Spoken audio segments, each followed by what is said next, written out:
Alhamdulillahirabbil alamin alladzi syara'a 'alaina bis-sholati bil jama'ati wassalatu wassalamu ala habibina Muhammadin wa ala alihi wa sahbihi ajma'in, amma ba'du. Sahabat Durmi yang dirahmati oleh Allah Subhanahu wa taala, dalam penantian sholat berjamaah sebetulnya ada hal-hal yang dapat kita petik, ibadah-ibadah, zikir-zikir, doa-doa, dan ternyata itu penting dilakukan baik imam maupun makmum. Sekarang itu masjid kita difasilitasi dengan ruangan imam. Masjid difasilitasi dengan ruangan imam.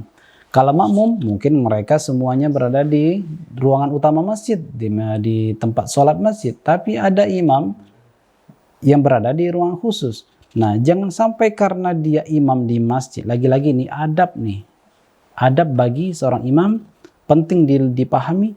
Jangan karena kita sebagai imam memiliki ruangan khusus, tapi di dalam ruangan itu kita ngobrol-ngobrol yang tidak ada manfaatnya, tidak berzikir kepada Allah Subhanahu wa taala, tidak memperbanyak doa di dalam penantian sholat berjamaah tersebut.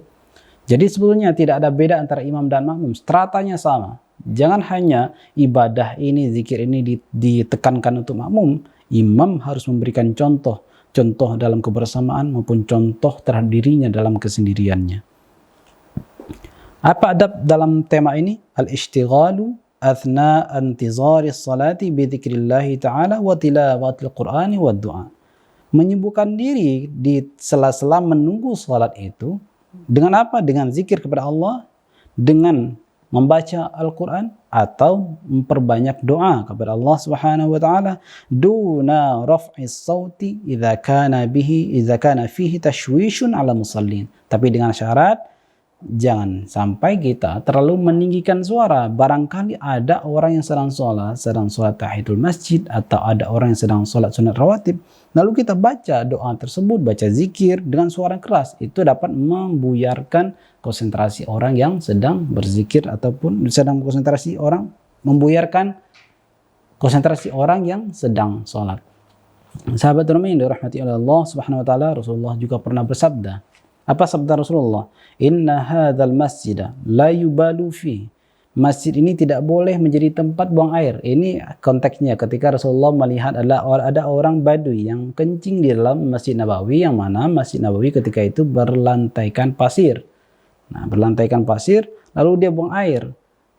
Lalu Rasulullah bersabda, dengan santunnya Rasulullah bersabda, tanpa amarah melihat orang yang kencing di masjid, tanpa amarah, tanpa menyerang orang tersebut, dengan santun Rasulullah bersabda, inna hadzal masjida la yubalu fi wa innama buniya li dzikrillahi wa lis-shalah. Masjid ini tidak dibangun untuk menjadi tempat buang air, tapi masjid ini dibangun untuk mengingat Allah dan untuk melaksanakan sholat. Setelah itu apa?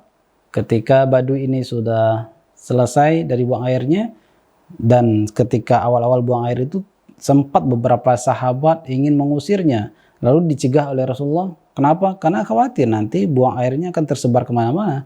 Biarkan buang airnya fokus di tempat itu, maka itulah sebabnya Rasulullah membiarkan. Tsumma amara bisajlin min ma'in fa ufrigha ala baulihi. Lalu setelah itu Rasulullah memerintahkan para sahabat untuk membersihkan bagian itu. Coba bayangkan seandainya di awal tadi dengan emosinya, dengan semangat menjaga kesucian masjid, sahabat dibiarkan oleh Rasulullah menyerang orang Badui ini. Bayangkan buang airnya akan tersebar kemana-mana, akan sulit tentunya untuk membersihkan. Nah, jadi dalam penantian kita menuju sholat berjamaah, jangan kita menanti dengan zikir WhatsApp, zikir Instagram, zikir Facebook, menggunakan HP. Banyakkan zikir kepada Allah Subhanahu wa taala, silent atau di-off-kan HP kita, atau fokus kepada Allah Subhanahu wa taala, berbanyak zikir. Mulai bertahap tinggalkan keduniaan semenjak kita sudah duduk di tempat sholat kita. Wallahu taala alam. Assalamualaikum warahmatullahi wabarakatuh.